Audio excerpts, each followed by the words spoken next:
Hello, learners. How are you all? Hope you all are doing well. Welcome to our YouTube channel, Learn to Explore.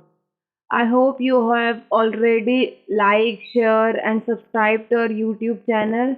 So let's begin with Indian Society, Class 12 Sociology book. We have already started the chapter 2nd of Indian Sociology, Class 12, in the last class. So let's take a quick revision what we already did in the last class. Then we'll move forward. So let's begin with the chapter 2, the demographic structure of Indian society. Demography is the systematic study of population of a country, area, community, etc. We did this definition of demography in earlier class also. Demography is the systematic study of population for any country, area or community. It studies the trends and processes associated with the population, including changes in population size, patterns of birth, death, and migration, and the structure and composition of the population, such as relative proportions of women, man, and different age groups. So, it's all about the demography and demographic studies. To know the detailed video of this, to know the detailed version of this chapter, starting you can go back to the first video, and I have already provided the link of the playlist in the description given below. You can click on link and see the chapter first and chapter second first part in the playlist. Then we came to know that there are two types of demography: formal demography and social demography. Where social demography is talks about birth rate, death rate, and migration, and what happens in a particular society. The formal demography deals with the statistical analysis of population, means the number of males, females, youths, children, dependent population, etc. Okay, so then we did how demographic data is important for us in planning and implementation of state policy. We got to know the importance of demographic data in implementation of state policies. Then we already did some theories and concepts in demography, where first we did the Malthusian theory of population growth. This theory talks about the population growth, which says population rises in geometric progression and agriculture production can only grow in arithmetic progression. क्या होता है कि population जो है बहुत तेज़ से बढ़ती है, जबकि जो रिसोर्सेज हैं उनकी जो ग्रोथ है उसका रेट काफ़ी स्लो होता है। इसीलिए जो नेचर का तरीका होता है, जो नेचुरली कभी कभी फेमाइन आते हैं या पैंडमिक्स आ जाते हैं, ये सब पॉजिटिव चेक्स होते हैं to control the population growth. This is what Malthus believed and said. Then the next theory we covered was the theory of demographic transition. This theory suggests that there is some time lag between between population get used to about the trends. For example, जब death rate कम होने लगते हैं तो birth rate अचानक से कम नहीं हो जाता. It takes time. There is a time lag between both the things. तो पहले डेथ रेट कम होता है, बाद में धीरे धीरे एक टाइम के बाद धीरे धीरे बर्थ रेट कम होना शुरू होता है. Guys, to know the full explanation of this and detailed revision, you can please go back to the first video. I will really suggest you to see the first part of this video and then coming to this. And guys, as I have already told you that I have made these notes out of NCERT, so you can rely on these notes. And these are I have putted all the notes in the point format so that you are able to retain up to the exams, and it will help you in fetching good marks. Also guys, you can download this PDF from our Telegram channel. Link is already given in the description below, and I hope you have already joined the Telegram also. And then after this we also did the concepts and indicators. We did some basic definitions like birth rate, death rate, fertility rate, infant mortality rate, maternal mortality rate, life expectancy, etc. So today we are going to start with the size and growth of India's population. As on date, India is the second most populous country in the world after China. You all know India is the second most populous country in the world after China. China is first, but we are not far from China to be the first in the upcoming decade. Maybe India could be the first at the position of population. So, but if we see at the table one of book, the growth rate of India's population has not always been this much high. Between, you can refer the table from NCRT book. I hope you all have the NCRTs and you can refer to that for the table. Guys, I hope you understand. It is not possible to bring everything here like the tables. So I'm using some data and you can refer it and cross check it with the table given in the NCRT book. I have mentioned table 1 of the book, the table 1 of chapter 2nd, NCRT. So the growth rate of India's population was not always been this much high. Between 1901 to 1951, the average annual growth rate did not exceed 1.33%, a modest rate of growth. In fact, between 1911 to 21, there was negative rate of growth, that is minus 0.03%. This was because of the influenza epidemic during 1918 to 19, which killed about 12.5 million persons or 5% of the total population of the country. The growth rate of population substantially increased after independence from British rule, going up to 2.2% during 61 to 81. The principal reason for this decline in death rate after 1921 was increased level of control over famines, epidemic disease. We were able to save the lives of many people as we could be able to minimize the effects of famines, epidemic disease, etc. The later cause was perhaps the most important. Means epidemic disease को जो कम कर दिया गया, उनके लिए better facilities, vaccines, medicine ढूंढ ली गई, ये सब की वजह से डेथ रेट काफ़ी कम हुआ. The major epidemic disease is the past war fevers of various sorts, plague, small pox, cholera etcetera. जैसे कि अभी भी पैंडमिक चल रहा है कोरोना, लेकिन अब उसकी भी वैक्सीन मिल गई है. और कंपेयर टू दैट टाइम, तब इंडिया की पॉपुलेशन इतनी नहीं थी. उस टाइम पे 12.5 मिलियन डेथ्स का मतलब था 5% of total population of the country. इस कोरोना पैंडमिक की वजह से भी काफ़ी डेथ्स हुई हैं इंडिया में डेथ रेट बढ़ा है, लेकिन क्योंकि इंडिया की अब पॉपुलेशन इतनी ज़्यादा है तो रेशो में कम है. हालांकि if we see to the numbers, it is very very high. The single biggest epidemic was the influenza epidemic of 1918 to 1919, which killed as many as 125 lakh people, or about 5% of the total population of India at that time. So, what is pandemic? I hope you all must have known the pandemic in today's time when we are dealing with this COVID pandemic. Let's see it again in the sociological definition. A pandemic is an epidemic that affects a wide geographical area. Epidemic ऐसी महामारी होती है जो एक limited geographical area तक होती है, whereas the pandemic is epidemic which has affected the large or the wide geographical area. Okay, hope understood. Then coming to the next point, improvement in medical cures for these disease, programs for mass vaccination, and efforts to improve sanitation help to control epidemics. Diseases like malaria, tuberculosis, diarrhea, and dysentery continue to kill people even today, although the numbers are nowhere as high as they used to be in epidemics to the past.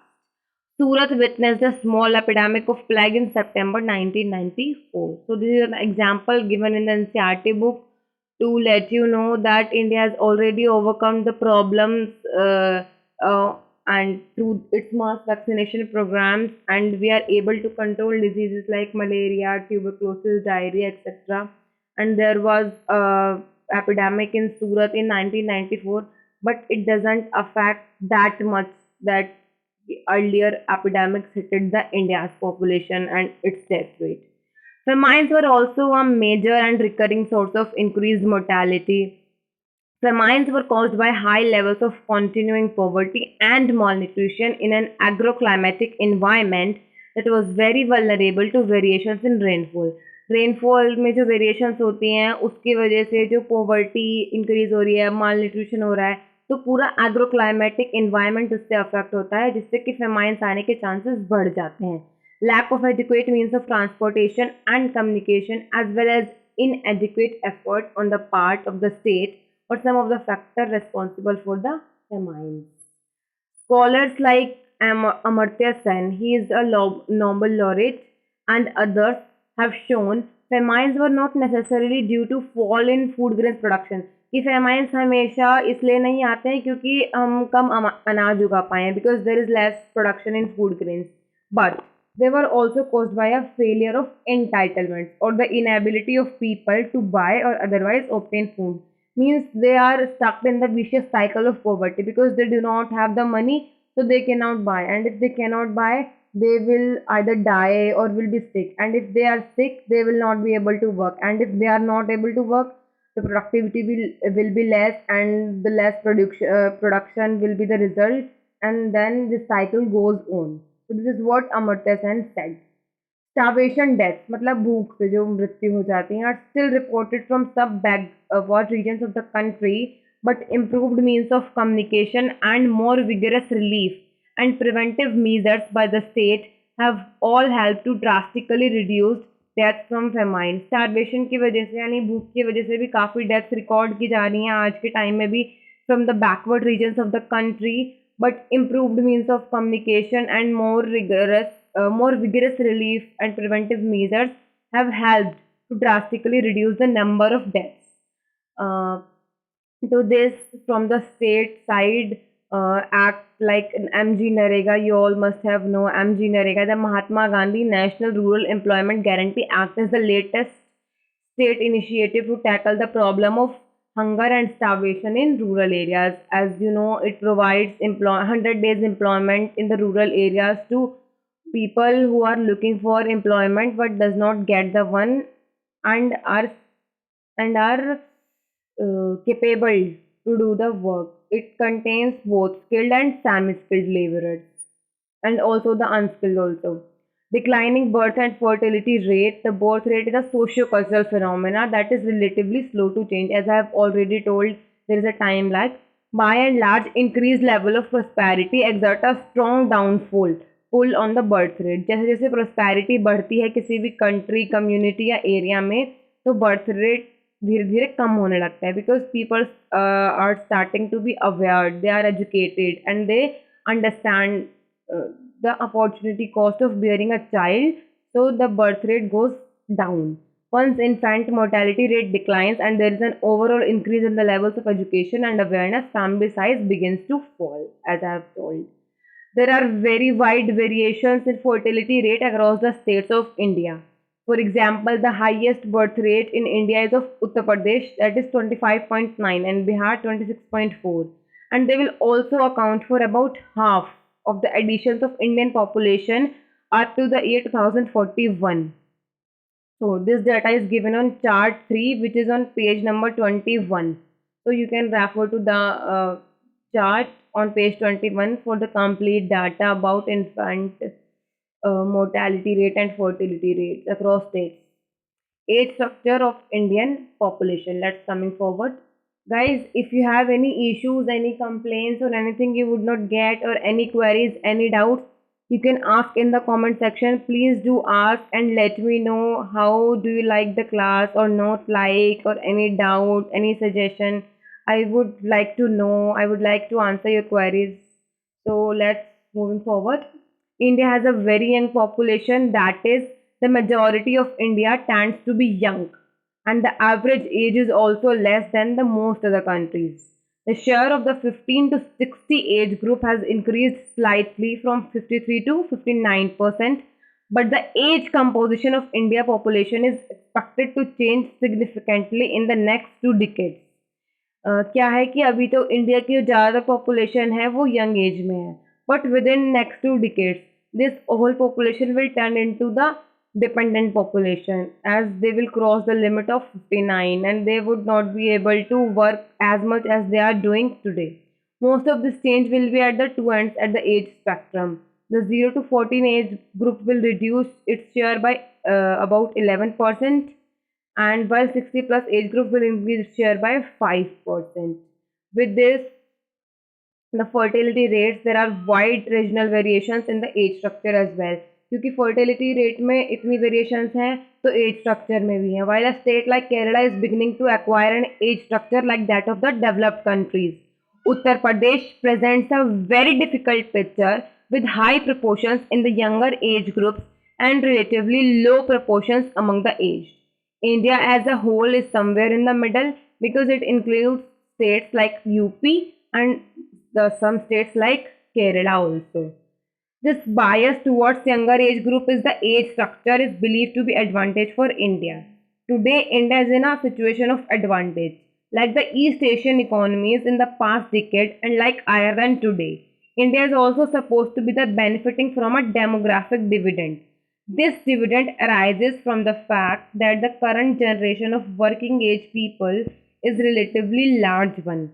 This potential can be converted into actual growth only if the rise in the working age group is accompanied by increasing levels of education and employment. तो जो India का भी advantage है demographic dividend, वो तभी utilise और use हो सकता है अगर हमारी जो पॉपुलेशन है उसे प्रॉपर एजुकेशन और एम्प्लॉयमेंट प्रोवाइड हो. Otherwise this demographic dividend will turn into demographic disaster if people are uneducated and unemployed. If the new entrants of the labor force are not educated, then their productivity remains low, and which creates problem for the whole of the nation. The declining sex ratio in India. The sex ratio is an important indicator of gender balance in the population. The trends of the last 4 decades have been particularly worrying. From 941 in 1961, the sex ratio had fallen to an all-time low of 927 in 1991. Before posting a modest increase in 2001, according to the Census of India 2011, sex ratio has increased and now it is 943 females per thousand males. But what is alarming for demographer and policymaker is that drastic fall in the child sex ratio. We are facing the problem of falling child sex ratio, means there are less number of girls child we have than the boys, very less. Demographers and sociologists have offered several reasons for the decline in sex ratio in India as follows. क्या reasons दिए जाते हैं demographer और sociologist के द्वारा for this declining sex ratio? Is one is the mindset of society. Preference is always given to the male child. Still, even in today's time, this it is talking about 1950 to 1990, but the mindset of society is still like that. Then the daughter or female is still considered as a burden on family. Another reason is less nutritious food is available to the girl child. The female ferticide and infanticide are also the reasons. Maternal mortality rate and poor maternal health facilities. Dowry and sex specific abortions are the reasons to be worried about, which are resulting in declining sex ratio in India. According to the Economic Survey of 1819, Maharashtra, Punjab, Haryana, Chandigarh, and Delhi are having high per capita income, and yet the child sex ratio is in these states is still very low. So the problem of selective abortion is not due to the poverty or ignorance or lack of resources. Even the people who are educated and well off are not able to change their mindset. Society is not able to adopt, not able to accept girls is equals to boys. So we are facing this problem even in the well of states. The prenatal diagnostic techniques, the Regulation and Prevention of Misuse Act. This law has been in force for since 1996 and has been further strengthened in 2003 to banning this practice of knowing the sex before birth and imposed heavy fines and imprisonment as punishment. So it provides punishment for all those who use the ultrasound techniques to know the sex of child before their birth. So it is punishable offense. In the long run, the solution to problems like bias against girl children depends more on how social attitude evolves. Long run में इस problem का solution उसी से निकल सकता है कि how society accept the girl child. Other government initiatives are Beti Bachao Beti Padhao, सर्व शिक्षा अभियान, लाडली योजना by Delhi government, and similar योजनाs like other state governments and central governments are proven to be an important policy to increase the child sex ratio in the country. So I hope you have understood what have we did already till here. From the next class, we will be starting with the literacy. In case you have any doubt, anything to ask, even in this class or in the last class or in the chapter 1, please do ask and let me know in the comment section where you want me to improve, what to add anything, subtract anything, any issues with my speech. Okay, and don't forget to like, share, and subscribe to our YouTube channel, Learn to Explore. So, guys, from here we will continue in the next class. Till then, keep revising, stay tuned. And if you have economics as subject, you can also refer to the videos of economics on our channel. We have started with the class 12th Indian economy book. We have already did the first chapter, and second chapter is in continuation. So you can watch that also, share with your friends. So guys, stay tuned, stay safe, stay home, get vaccinated, and keep revising. Thank you. Don't forget to like, share, and comment and subscribe to our channel. Thank you.